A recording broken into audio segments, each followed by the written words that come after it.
नमस्कार प्यारे बच्चों, कैसे हैं आप सभी। आज हम बात करने जा रहे हैं इतिहास की और सामाजिक शास्त्र के कुछ मुख्य प्रश्नों की, जो प्रश्न आपके प्रश्न पत्र में यानी कि आपकी परीक्षाओं में 100% आने वाले हैं। तो चलिए शुरू करते हैं। पहला प्रश्न है, रामायण और रामचरितमानस किसने लिखी। इसका उत्तर है, रामायण की रचना आदि कवि वाल्मीकि ने की और रामचरितमानस की रचना गोस्वामी तुलसीदास ने की। अगला प्रश्न है, जेम्स प्रिसेंट कौन थे। जेम्स प्रिसेंट एक अंग्रेज अधिकारी थे जिनकी नियुक्ति भारत में हुई थी और जो भारत के पुरातत्व विभाग में कार्यरत थे। इन्होंने ब्राह्मी लिपि को पढ़ने में सफलता प्राप्त की थी। अगला प्रश्न है, संगम साहित्य से आप क्या समझते हैं। संगम साहित्य का संबंध दक्षिण भारत के इतिहास से है। दक्षिण भारत के इतिहास को जानने के लिए हमारे पास कोई विशेष प्रमाण या साहित्य उपलब्ध नहीं है। दक्षिण भारत के इतिहास को जानने के लिए हमें संगम साहित्य का अध्ययन करना पड़ता है। 3 संगम हुए थे।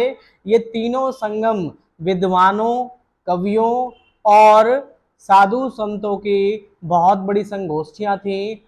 इनको ही संगम साहित्य कहा जाता है। दक्षिण भारत के इतिहास को जानने का एकमात्र स्रोत संगम साहित्य है। कौटिल्य कौन थे। कौटिल्य को हम चाणक्य या विष्णुगुप्त के नाम से जानते हैं। चाणक्य चंद्रगुप्त मौर्य के महामंत्री थे। चंद्रगुप्त मौर्य ने चाणक्य की सहायता से ही मौर्य वंश की स्थापना की और चाणक्य ने अर्थशास्त्र नामक किताब लिखी थी। ये बहुत विद्वान और कुशाग्र व्यक्ति थे और इनके माध्यम से ही मौर्य वंश की एक मजबूत स्थापना हो सकी।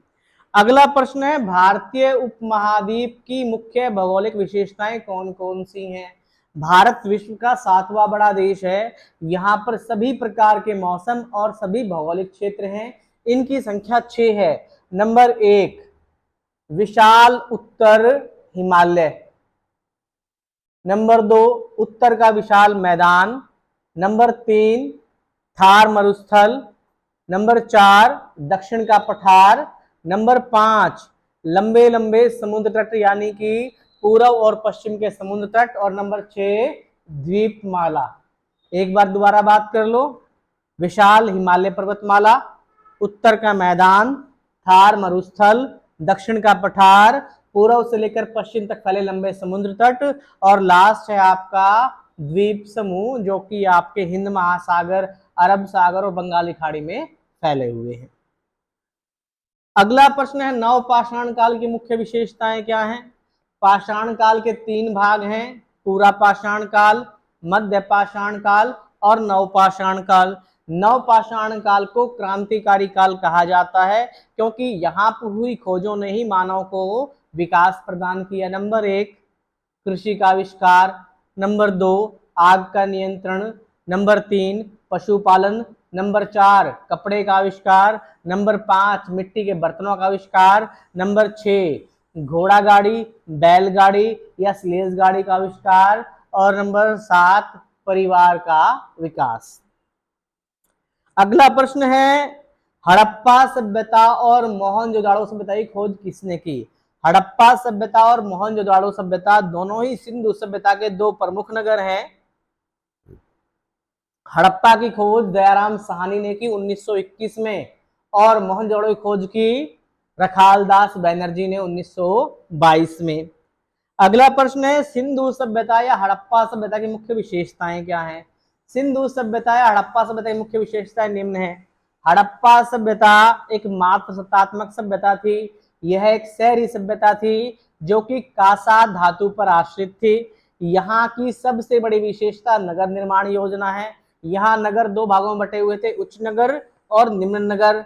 हड़प्पा सभ्यता में प्राय मकान के दरवाजे पीछे की ओर खुलते थे। सड़कें एक दूसरे को समकोण पर काटती थी और हवा चलने पर सड़कें अपने आप साफ हो जाती थी। ऐसा लगता था कि पूरा नगर निश्चित योजना के साथ, पूरी प्लानिंग के साथ बसाया गया है। इसके अलावा सड़कों के साथ साथ नालियां थी। नालियां पक्की और ढकी हुई होती थी जिसका गंदा पानी बाहर किसी तालाब में जाकर या दूर किसी गड्ढे में जाकर गिरता था। हम कह सकते हैं कि सिंधु सभ्यता या हड़प्पा सभ्यता अति प्राचीन सभ्यता होने के बावजूद बहुत ही सुविकसित और शहरी सभ्यता थी, जिसका निर्माण पूरी योजना के साथ किया गया था। अगला प्रश्न है, हड़प्पा सभ्यता का पतन किस प्रकार से हुआ? हड़प्पा सभ्यता भारत की विशाल सभ्यताओं में से एक है। इसका पतन एकाएक नहीं हुआ, इसके पतन के कई कारण थे।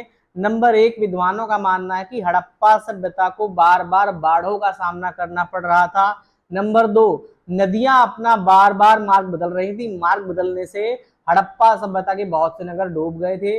नंबर 3, कई स्थानों पर अकाल के अवशेष मिले हैं कि शायद हड़प्पा सभ्यता में लगातार अकाल पड़े होंगे, अकाल पड़ने के कारण लोग उस सभ्यता को छोड़कर कहीं और चले गए होंगे। और नंबर 4 है, कुछ पुख्ता सबूत मिले हैं कि बाहर से आक्रमण हुए थे और ये आक्रमणकारी शायद आर्य थे। आर्यों के आक्रमण के फलस्वरूप हड़प्पा सभ्यता का पतन हो गया। कुल मिलाकर हम कह सकते हैं कि हड़प्पा सभ्यता किसी एक कारण से नष्ट ना होकर कई कारणों से नष्ट हुई और इस प्रकार हड़प्पा सभ्यता का अंत हो गया। अगला प्रश्न है, आर्य कौन थे? आर्य मध्य एशिया से आई हुई एक जाति थी जिसके 2 भाग थे, जिसका एक भाग यूरोप की ओर चला गया और एक भाग भारत की ओर आ गया। आर्यों ने ही भारत में वैदिक सभ्यता की स्थापना की। आर्य लड़ाके थे, आर्य योद्धा थे, आर्य घोड़ों का प्रयोग करते थे। आर्यों के द्वारा हड़प्पा सभ्यता का अंत करके यहाँ पर नई वैदिक सभ्यता का निर्माण किया गया।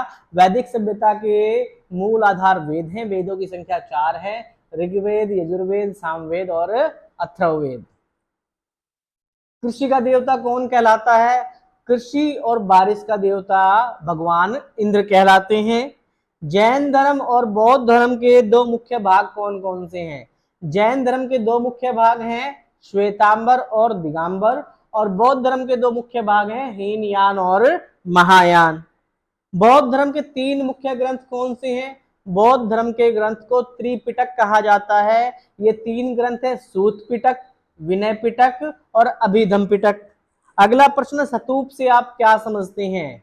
बौद्ध धर्म के बड़े विद्वान आचार्य और स्वयं बौद्ध, जिनके अवशेषों को अर्ध गोलाकार भवन में दफनाया गया है, इन भवनों को स्तूप कहा जाता है। कुल मिलाकर बौद्ध धर्म में वे सभी भवन जो अर्ध गोलाकार हैं, उन गोलाकार भवनों में भगवान बुद्ध और उनसे संबंधित अनुयायी और आचार्यों के जो अवशेष जैसे हड्डी, बाल, दांत इत्यादि को किसी बक्से में या किसी पैकेट में बंद करके दफनाया गया है, इनको ही स्तूप के नाम से जाना जाता है। अभिलेख किसे कहते हैं? प्राचीन काल में लोहे की पट्टियों पर, धातु की पट्टियों पर, शिलालेखों पर और दूसरी मिट्टी की पट्टियों पर लिखवाए गए लेख, जिनसे हमें उस काल की जानकारी मिलती है, ऐसे लेखों को अभिलेख के नाम से जाना जाता है। अभिलेख के माध्यम से इतिहास निर्माण में सहायता मिलती है कि किस समय पर कौन सा शासक था, उसने क्या क्या किया और उसके द्वारा क्या विजय प्राप्त की गई, उसने किस चीज की घोषणा की और किसकी घोषणा नहीं की। कुल मिलाकर अभिलेख इतिहास निर्माण में हमारी सहायता करते हैं। स्त्री धन किसे कहते हैं? अधिकांश पुरुष प्रधान समाजों में जहां वैवाहिक संस्थाएं स्थापित हैं, स्त्री को उसके विवाह के समय जो उपहार, जो पैसा और अन्य उपहार इत्यादि प्रदान किए जाते हैं, इनको ही स्त्री धन कहा जाता है। सामान्य शब्दों में से दहेज के नाम से भी जाना जाता है। कुल मिलाकर विवाह के समय स्त्री पक्ष के द्वारा, उसके भाई बहनों के द्वारा, उसके माता पिता के द्वारा या उसके रिश्तेदारों के द्वारा स्त्री को दिया गया उपहार स्त्री धन कहलाता है। अगला प्रश्न है, शक संवत की स्थापना किसने की? शक संवत की स्थापना कुषाण वंश के सबसे प्रसिद्ध शासक कनिष्क ने की। तो प्यारे बच्चों, आज के लिए इतना ही। धन्यवाद।